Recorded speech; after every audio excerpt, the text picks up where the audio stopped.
Model Train Builders Club finally found a permanent home after a half-century of searching. They're celebrating their 50th anniversary by starting work on a rail line that will rival the best.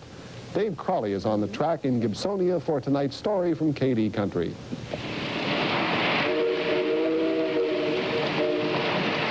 A coal train rumbles through the mythical mining town of West Winfield, PA, as residents watch from the front porches of their dusty gray company houses.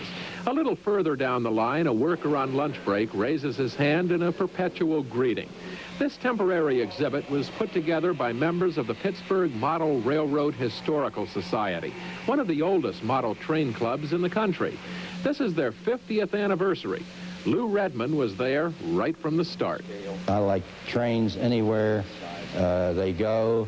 I like to hear the whistles. I like anything on rails. What you're doing is a reminder of what you see in real life, and it's that click, click, and that roll of the cars that gets to the center of your being. Redmond remembers the club's modest beginnings back when they operated out of the old Pennsylvania Railroad freight station on Penn Avenue.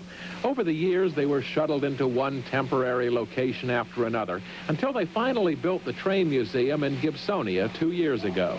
Each member has something to add. John Lehendro is an architect in miniature.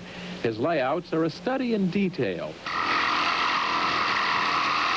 Jim Sacco, the carpenter.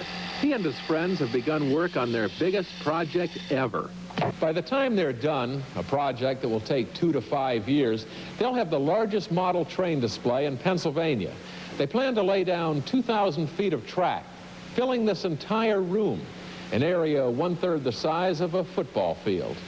Trains will enter the scene coming out of Mount Washington across the old Wabash Bridge and enter Pittsburgh in 1952. Chuck Rackage, the planner.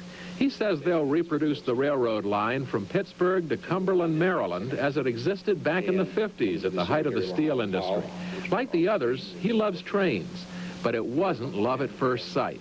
It's many things for many people. For me, it was being born across the street from the Baltimore and Ohio main line in Hayes, PA, hearing the steam engines pass when I was very young and frightening the daylights out of me. When I grew up, I hadn't been around steam engines for so long, I wonder if I would still be afraid of them. Needless to say, he isn't.